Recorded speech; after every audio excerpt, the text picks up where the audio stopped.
Frères et sœurs, madame, monsieur, mes chers amis internautes, bonjour et bienvenue à l'église protestante évangélique Philadelphie. Ici votre bien-aimé, pasteur Célestin Zouga. Je suis toujours dans la joie de partager la parole de Dieu avec vous, mes chers amis internautes. Nous poursuivons notre série de messages sur le Dieu des délivrances spectaculaires est là.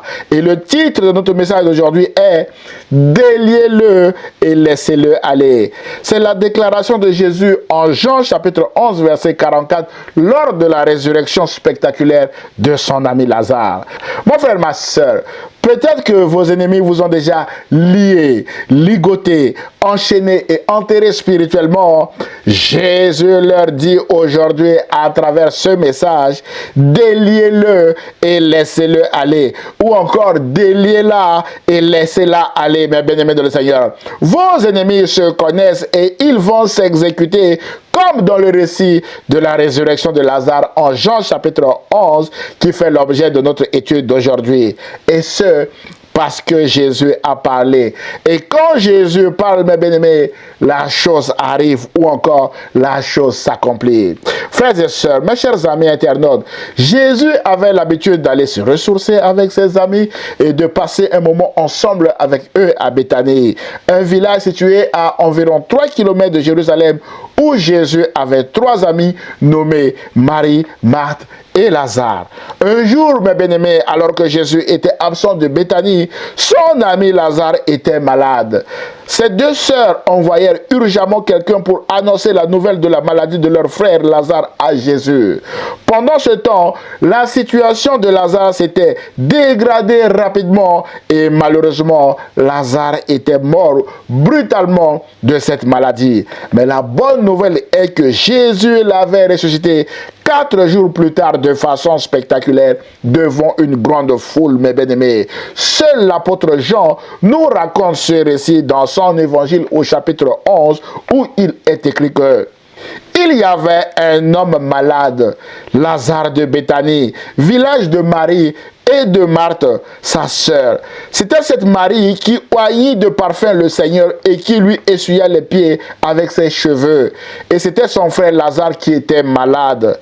Les sœurs envoyèrent dire à Jésus, « Seigneur, voici celui que tu aimes est malade. » Après avoir entendu cela, Jésus dit, « Cette maladie n'est point à la mort, mais elle est pour la gloire de Dieu, afin que le Fils de l'homme soit glorifié par elle. » Or, Jésus aimait Marthe et sa sœur et Lazare. Lors donc qu'il eut appris que Lazare était malade, Jésus resta 2 jours encore dans le lieu où il était. Waouh! Frères et sœurs, mes chers amis internautes, au verset 4, l'apôtre Jean précise que le messager était chargé d'aller dire à Jésus, « Seigneur, voici celui que tu aimes est malade. » Et au verset 5, Jean précise encore que « Or Jésus aimait Marthe et sa sœur et Lazare, mes bien-aimés. » Toutefois, nous ne comprenons pas la réaction de Jésus qui décide de rester 2 jours encore là où il était, d'après le verset 6, et ce, malgré la situation d'urgence absolue de son ami Lazare. Mes chers amis, quand on aime quelqu'un ou quelqu'une, à l'annonce d'une mauvaise nouvelle, le ou la concernant, on se précipite pour aller voir ce qui lui est arrivé et lui apporter de l'aide immédiatement. Ce qui n'était pas le cas de Jésus dans ce récit. Et Lazare était mort sans nouvelle de son ami Jésus. D'où notre première question, mes bien-aimés. Jésus aimait-il vraiment Lazare, mes bien-aimés dans le Seigneur? Vous pouvez également vous poser cette question face à vos problèmes, à vos difficultés. Que Jésus vous aime-t-il vraiment, mes bien-aimés dans le Seigneur? Frères et sœurs, mes chers amis internautes, nous ne sommes pas les seuls à nous poser cette question. Une partie de la foule venue assister les 2 sœurs du mort, notamment Marthe et Marie, s'était aussi posé cette question. En effet, peu avant la mort de Lazare, Jésus a guéri de façon spectaculaire un homme aveugle de naissance le jour du sabbat en Jean chapitre 9. Le bruit de cette guérison, mes bien-aimés, courait de partout parce que, selon leur témoignage, jamais On a entendu dire que quelqu'un ait ouvert les yeux d'un aveugle né en Israël, d'après Jean chapitre 9, verset 32. Mais Jésus l'avait fait, mes bien-aimés dans le Seigneur. Et la foule était divisée au sujet de l'identité de Jésus, mes bien-aimés. Pour les uns, Jésus était un prophète venu de Dieu parce qu'il a guéri cet aveugle de façon spectaculaire. Mais pour les pharisiens, Jésus était un pécheur parce qu'il avait travaillé le jour du sabbat en ouvrant les yeux de cet homme aveugle de naissance. Pour les pharisiens, Jésus n'avait pas observé la loi, mes bien-aimés dans le Seigneur. Mes chers amis internautes, suite à la mort de Lazare, et en voyant Jésus arriver 4 jours plus tard et pleurer avec les 2 sœurs du mort, notamment Marthe et Marie, cette foule se souvient encore de ce miracle spectaculaire que Jésus a fait en ouvrant les yeux de cet aveugle né de naissance de façon spectaculaire, mes bien-aimés. C'est pourquoi, en Jean chapitre 11, verset 37, quelques-uns d'entre eux, notamment les pharisiens et tous ceux qui haïssaient Jésus, dirent, lui qui a ouvert les yeux de l'aveugle, ne pouvait-il pas faire aussi que cet homme ne mourût point? Voilà la question que la foule s'était posée en Jean chapitre 11, verset 37.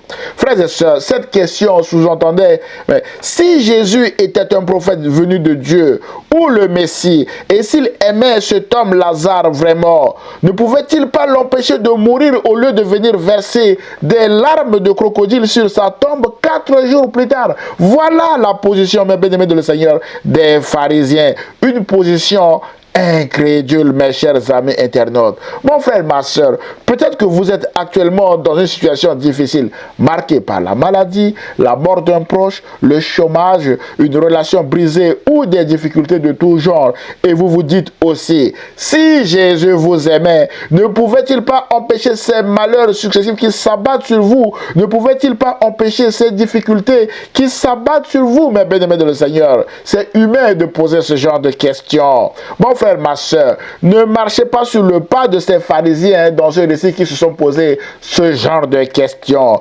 Attendez la fin de votre histoire en continuant de faire confiance à Jésus et vous verrez la preuve de l'amour de Jésus envers vous et vous témoignerez également de la grandeur de Dieu, mes bien-aimés. Le psalmiste dit que le malheur atteint souvent le juste, mais l'Éternel l'en délivre toujours, d'après le Psaume chapitre 34, verset 20, mes bien-aimés. Et c'est Jésus qui vous délivrera encore et encore, comme Jésus a délivré Lazare ici de la mort, mes bien-aimés de le Seigneur.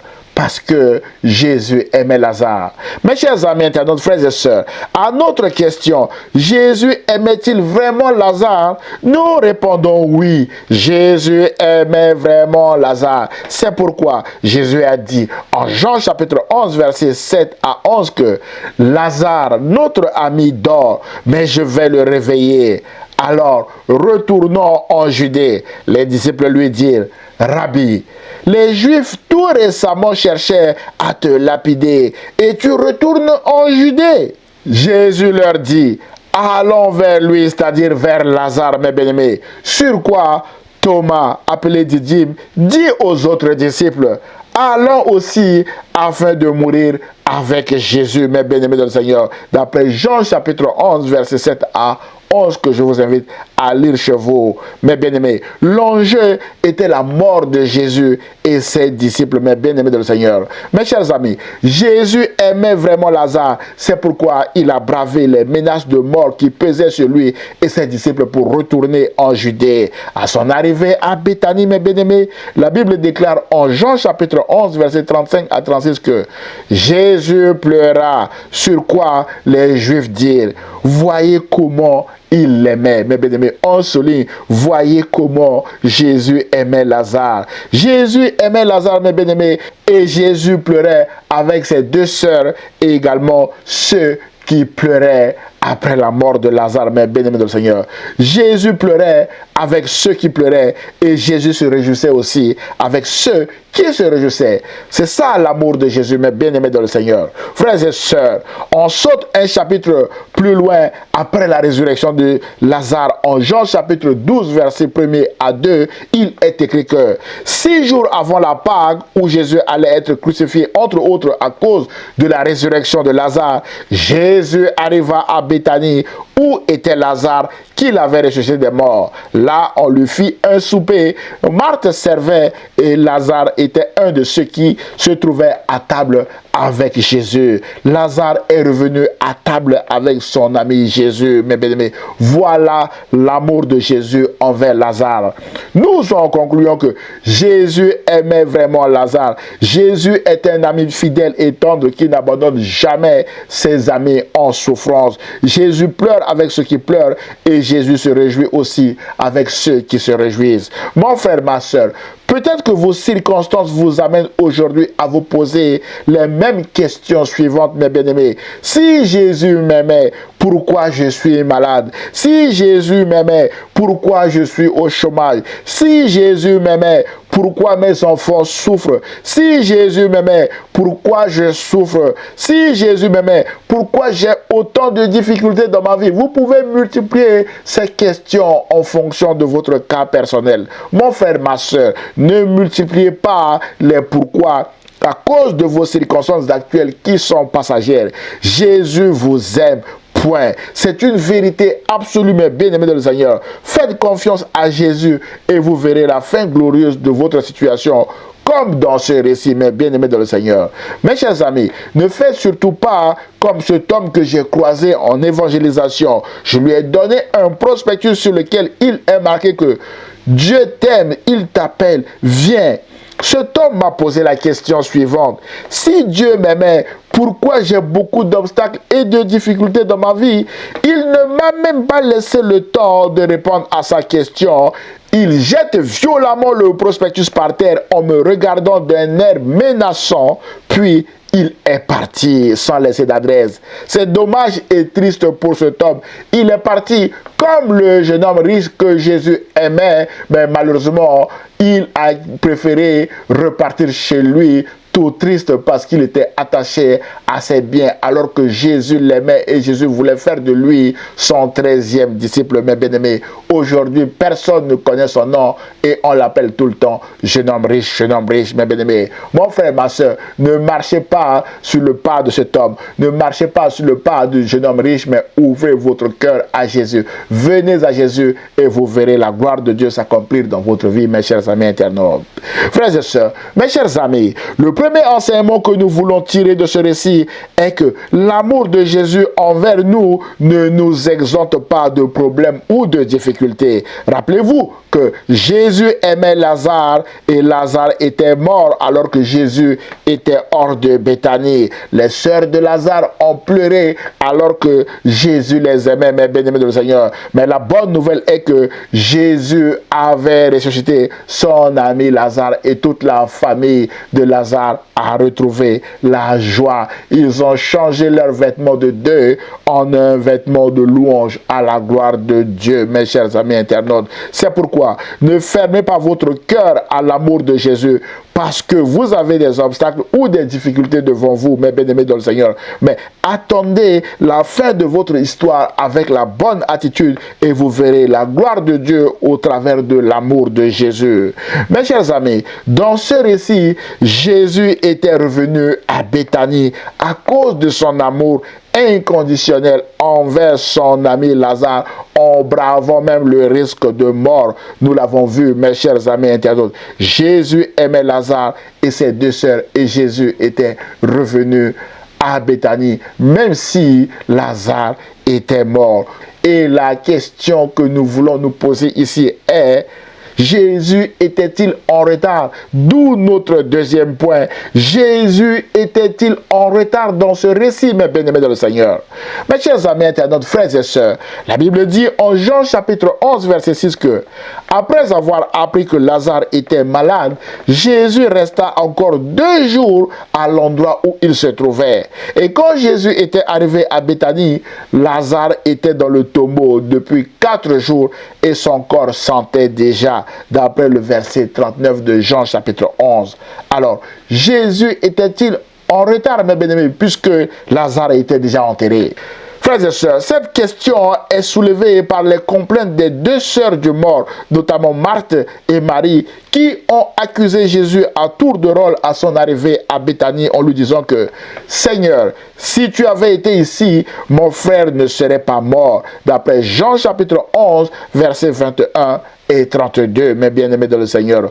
Autrement dit, Seigneur, si tu étais arrivé aussitôt ou rapidement, que notre frère ne serait pas dans ce tombeau. Voilà une accusation grave contre Jésus. Mais la bonne nouvelle est que cette accusation est fausse.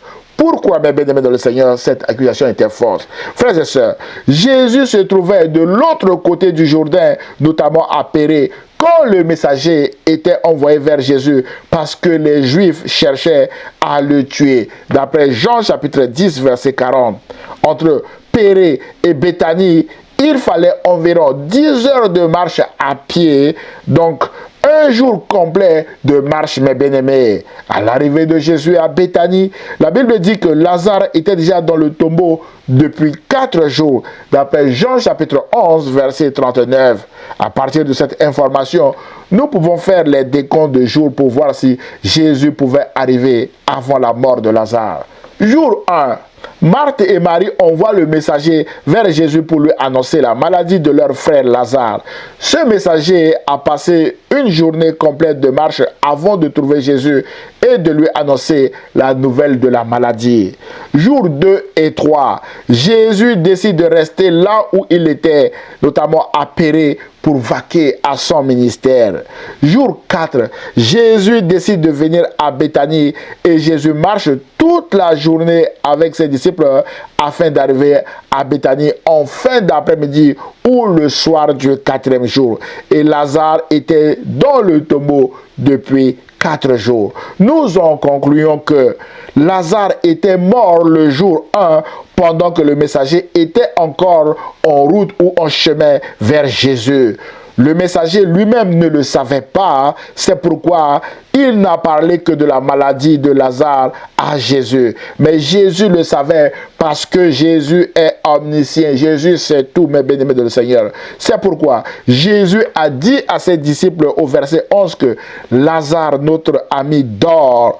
Un euphémisme pour parler de la mort, mais je vais le réveiller. Comme les disciples n'ont pas compris, mes bien-aimés, cet euphémisme, Jésus leur dit ouvertement au verset 14 que Lazare est mort, sans que personne ne le lui dise, mes bien-aimés dans le Seigneur. Mon frère, ma soeur, Jésus voit tout et sait tout. Jésus savait que Lazare était déjà mort quand le messager était arrivé auprès de lui. Ainsi donc, les accusations de Marthe et de Marie contre Jésus selon lesquelles Seigneur, si tu avais été ici, mon frère ne serait pas mort.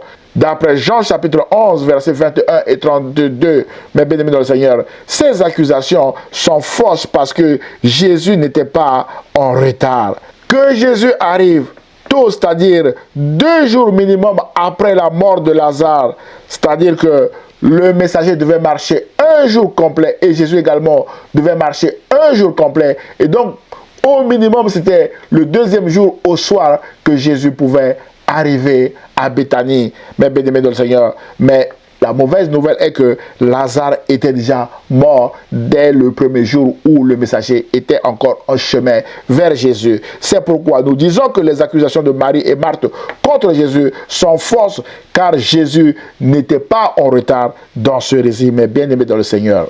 Ainsi donc, À notre question, Jésus était-il en retard dans ce récit? Nous répondons non. Jésus n'était pas en retard dans ce récit. Et Jésus n'est jamais en retard. Mon frère, ma soeur, Jésus n'est jamais en retard et il ne sera jamais en retard dans votre situation. Jésus était arrivé à l'heure où Dieu le Père a choisi de faire éclater sa gloire devant cette foule qui était encore divisée sur l'identité de son Fils Jésus-Christ comme Messie, mais bien-aimé dans le Seigneur.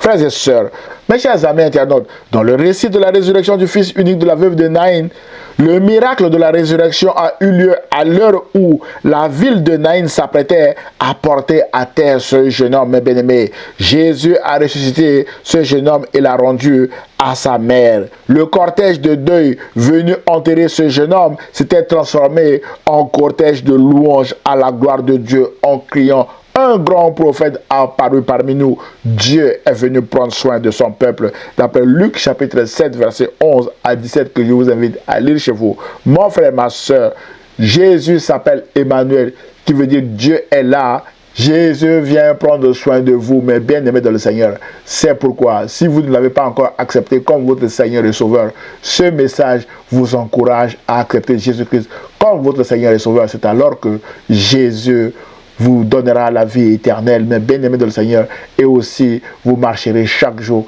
dans la victoire de Jésus-Christ. Mes chers amis, dans le récit de la résurrection de la fille de Jairus, l'heure du miracle prévu par Dieu était dans la maison de son père aussitôt après sa mort. Et dans le cas de Lazare, l'heure du miracle de la résurrection prévu par Dieu était 4 jours après dans le tombeau et de façon spectaculaire. Et jamais, mes bien-aimés dans le Seigneur, on a vu en Israël quelqu'un ressusciter au bout de 4 jours, comme on a vu Lazare ressusciter. Et nous disons bravo à Jésus. Mon frère, ma soeur, notez ceci. Chacun d'entre nous a son heure de miracle devant Dieu. Peut-être que votre heure de miracle n'est pas encore arrivée et que vous êtes en train d'accuser aussi forcément Jésus, comme Marthe et Marie, en disant que si le Seigneur était intervenu à temps dans votre cas, vous ne serez pas dans la situation dans laquelle vous êtes actuellement. Répentez-vous de cette fausse accusation si vous l'avez faite, mes bien-aimés dans le Seigneur, et faites confiance à Jésus, mes bien-aimés dans le Seigneur. C'est alors que vous verrez la gloire de Dieu. Dans ce récit, en Jean chapitre 11, verset 40, Jésus a dit: si tu crois, tu verras la gloire de Dieu. Mon frère, ma soeur, si vous croyez, vous verrez la gloire de Dieu s'accomplir dans votre vie. Rappelez-vous que Jésus arrive toujours à l'heure choisie par son Père pour faire éclater sa gloire. Alors attendez avec la bonne attitude votre heure de miracle, mes bien-aimés. Le prophète Habakkuk, qui l'a expérimenté, a dit ceci, mes chers amis internautes, en Habakkuk chapitre 2, verset 2 à 3. Il dit: l'Éternel m'adressa la parole et il dit: écris-la en prophétie, prophète Habakkuk, grave-la sur des tables, afin qu'on la lise couramment, car c'est une prophétie dont le temps est déjà fixé. Elle marche vers son terme, et elle ne mentira pas. Si elle tarde, attends-la, car elle s'accomplira certainement. Mon frère, ma soeur, les promesses de Jésus pour votre vie s'accompliront, et s'accompliront certainement, mes bien-aimés. Alors, prenez courage, mon frère, ma soeur, votre heure de miracle arrivera certainement. Mais bien-aimés dans le Seigneur, et pour que votre miracle soit possible, vous devez ôter la pierre sur les promesses de Dieu sur votre vie et les repasser dans votre cœur, comme Marie, la mère de Jésus, le faisait, mais bien-aimés dans le Seigneur. D'où notre troisième et dernier point: ôtez la pierre du tombeau sur les promesses de Dieu et laissez Jésus agir dans votre vie. Mes chers amis internautes, frères et sœurs, alors que son ami Lazare était déjà dans le tombeau depuis 4 jours, Jésus arrive à Béthanie et prend le temps de pleurer avec ses amis Marthe et Marie, mes bien-aimés dans le Seigneur. Mais Jésus ne s'arrête pas là. Jésus pose la question à Marthe: où l'avez-vous mis? Seigneur, lui répondirent-ils, viens et vois. D'après Jean chapitre 11, verset 34. Mon frère, ma soeur, venez et voyez ce dont Jésus est capable. Au verset 38 à 41, Jésus, frémissant de nouveau en lui-même, se rendit au sépulcre. C'était une grotte et une pierre était placée devant. Jésus dit, ôtez la pierre. Marthe, la sœur du mort, lui dit, Seigneur, il sent déjà car il y a 4 jours qu'il est là. Jésus lui répondit, ne t'ai-je pas dit que si tu crois, tu verras la gloire de Dieu, Marthe? D'après Jean chapitre 11, verset 40, ils ôtèrent alors la pierre et le miracle peut commencer. Waouh! Mon frère, ma soeur, peut-être que Dieu vous a fait des promesses et vous les avez mis au tombeau, comme Lazare a été mis au tombeau, parce que vos circonstances actuelles ne vous permettent plus d'y croire. Jésus vous pose aussi la même question. Où avez-vous mis les promesses de Dieu pour votre vie? Où avez-vous mis toutes les prophéties que Jésus vous a données, mes bien-aimés de le Seigneur? Si vous les avez mis au tombeau et fermé l'entrée avec une pierre dessus, ôtez la pierre du tombeau vous-même afin que le miracle puisse commencer. Sortez ces promesses, repassez-les dans votre cœur, ressassez-les comme Marie, la mère de Jésus, le faisait, d'après Luc chapitre 2, verset 19, et marchez fidèlement avec Jésus vers leurs accomplissements. C'est alors que vous verrez la gloire de Dieu, car Jésus est la résurrection et la vie. Ce qui est mort en vous, Jésus le ressuscitera, bien-aimé de le Seigneur. C'est Jésus qui veut ressusciter tout ce qui est mort en vous aujourd'hui, mes bien-aimés. Et Jésus vous tend la main à travers ce message et vous invite à lui faire confiance. Mon frère, ma soeur, faites confiance à Jésus et vous verrez la gloire de Dieu s'accomplir dans votre vie, mes chers amis internautes.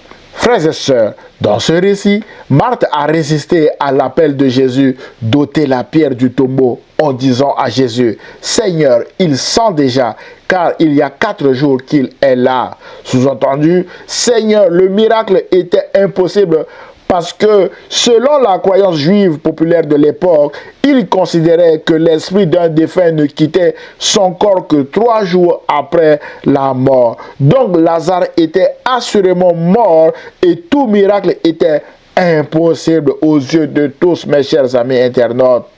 Voilà pourquoi Marthe a réagi de cette manière. Jésus répond à son amie Marthe en lui disant, ne t'ai-je pas dit que si tu crois, tu verras la gloire de Dieu? Mon frère, ma soeur, peut-être que dans votre situation personnelle, vous ne voyez que des impossibilités. Jésus vous dit, ôtez la pierre. Ne t'ai-je pas dit que si tu crois, tu verras la gloire de Dieu? Mon frère, ma soeur, peut-être que Dieu vous a fait des promesses pour votre vie. Peut-être que Dieu vous a mis à cœur un projet d'entreprise, un projet d'implantation d'église, un projet de lancement d'un ministère, de formation, de voyage, de mariage ou un projet quelconque. Et vous avez l'impression que vos circonstances actuelles rendent ces promesses ou ces projets impossibles. Bien-aimés dans le Seigneur, écoutez ceci. Jésus a dit en Luc chapitre 18, verset 27 que ce qui est impossible aux hommes est possible à Dieu. Alors, ne déclarez pas impossible ce que Dieu a déclaré possible. Rappelez-vous toujours de cette phrase de Jésus à Marthe. Ne t'ai-je pas dit que si tu crois, tu verras la gloire de Dieu? Autrement dit, si vous lancez vos projets, vous verrez la gloire de Dieu. Si vous ôtez la pierre sur les promesses de Dieu sur votre vie, vous verrez la gloire de Dieu. Si vous croyez encore aux promesses de Dieu pour vous et vos enfants, vous verrez la gloire de Dieu au travers de leurs accomplissements. Mais si vous ne croyez pas, malheureusement, vous ne verrez pas la gloire de Dieu. Mon frère, ma soeur, c'est votre foi en Jésus-Christ, mes bien-aimés, qui vous ouvrira les portes dont vous avez besoin pour avancer dans votre projet. Bien-aimés dans le Seigneur, le message de Jésus ici est clair. est simple, mes bien-aimés. Si vous croyez, vous verrez la gloire de Dieu. Sous-entendu, si vous ne croyez pas, malheureusement, vous ne verrez pas la gloire de Dieu. Car sans la foi, il est impossible d'être agréable à Dieu. D'après Hébreux chapitre 11, verset 6. Voilà le message de Jésus pour vous aujourd'hui. Mes chers amis internautes, après avoir ôté la pierre du tombeau, la Bible déclare en Jean chapitre 11, verset 41 à 44 que Jésus leva les yeux en haut et dit, Père, je te rends grâce de ce que tu m'as exaucé. Jésus a rendu grâce d'abord à son Père avant de passer à toute action, mes chers amis internautes. Et Jésus dit, pour moi, je savais que tu m'exauces toujours, mais j'ai parlé à cause de la foule qui m'entoure, afin qu'ils croient que c'est toi qui m'as envoyé.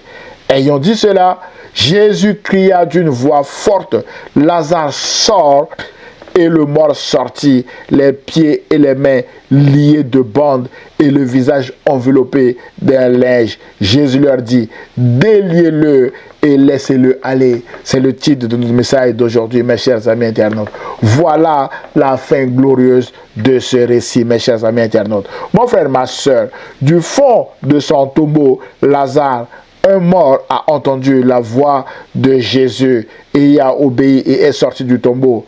Quelle puissance, mes bien-aimés dans le Seigneur. Il y a une puissance dans la parole de Jésus. Même un mort en décomposition a entendu l'appel de Jésus et a retrouvé la vie. Et Jésus est la résurrection. De la même manière, Jésus vous appelle par votre nom à sortir de la dépression, à sortir de la maladie, à sortir de là où vous êtes actuellement, parce qu'il a un plan meilleur pour vous. Et ce message vous encourage à entendre la voix de Jésus et à sortir de votre situation actuelle, mes bien-aimés de le Seigneur. Et Jésus dit également à tous ceux qui vous ont attachés, liés, ligotés et enterrés que déliez-le et laissez-le aller.